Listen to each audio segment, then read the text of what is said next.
Today we are very happy to have our sponsors, JVTA, Japan Visual Media Translation Academy, as a guest. We have Kiyotake Ishii, we have Nami Asakawa, and we have a great speech by Taro Goto tonight. So he will be talking about subtitling and the fine art of finding the right words for the right content and the right culture. I hope you will enjoy the lecture. After the lecture there will be a small interactive part, so have fun. Please give a warm applause for Taro Goto. How many of you are here just because you're interested in Japanese films and you always watch them with subtitles? You just want to learn about what kind of goes on in the process of making subtitles? Okay, that's most of you. Okay. How many of you have not subtitled before but are interested in doing that? You know, you speak Japanese well enough and you want to do that. Some of you? Okay. Okay. Just wanted to get a sense of, like, you know, how much kind of technical information to go into today. Obviously, if you're at this festival, you like Japanese films, and you have to, most of you probably rely on subtitles to watch them. How many people have watched a film with really bad subtitles and ended up hating the translator?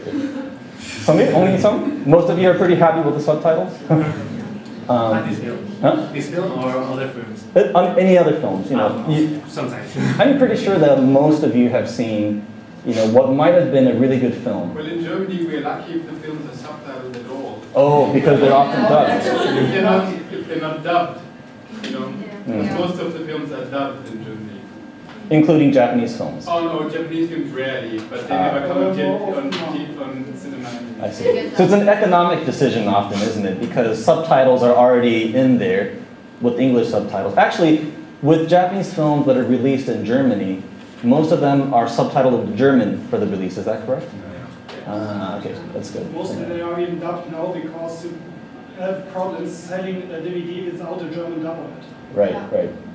Now, yes? Back then we had to rely on Hong Kong bootlegs because we thought it would never be licensed in Germany. Right. And the subtitles were so bad, it actually improved the film. Sometimes we thought it was so funny and hilarious. Right. No, yeah.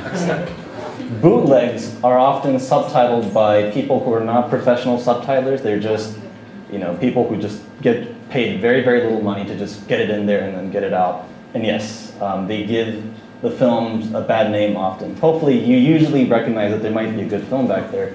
But, you know, bad subtitles can prevent a good film from being recognized, because a lot of times films have to be seen by festival programmers and buyers first. And if they can't understand the film and see how good it is, it doesn't get shown before a general audience. And bad subtitles can often make the Japanese characters sound downright stupid because they speak in broken English or something. You know, you just can't understand what they're saying. So obviously good subtitles have value to them. Too much text. Yeah. Too much text? Too rushed. Rushed, okay. The grammar is too complicated. Grammar is complicated, okay. They put things that they don't really say. You understand the Japanese? No, like one subtitle was saying, hey, you think blah blah, and that hey was obviously not right, right. So it's a little bit more embellished. It wasn't too synchronized with what they were saying. Not too synchronized. You mean the timing, or exactly the timing? It was like starting before they started speaking, or ending a little later. Right. I want to say that too, the timing was a catastrophe. It felt, over parts, it felt like they were paying absolutely no attention to when the characters were starting and ending to speak. The timing, right? Yeah. Yes. There's also the standard problem of having two parts of dialogue from two different persons at the same time on the screen. Yeah. Now, one thing I should say is that we do sometimes need to do simultaneous subtitles for two people when they talk like almost successively. Otherwise, you won't be able to read the first one. So you put it in both so you can, you know, read it. But when you have like 3 lines, that's very hard to read. Typology, maybe. Excuse me? Is it the word typology? You The can typology. change the type. Oh, the font. Yes, yeah, the font. it was kind of hard to read. Yes. No, I mean change it for the different characters so that you can recognize. That's actually something that I think anime fan subbers do often. That's not common practice with the more mainstream subtitling industry. That's something I think that's one of the things that's very debatable. Like some people have said, either not necessarily the font, but some people have said different colors. maybe. It's I'm not very against. useful if there's a lot of people talking and you have the colors, for example, the colors matching the hair color of the characters. It's very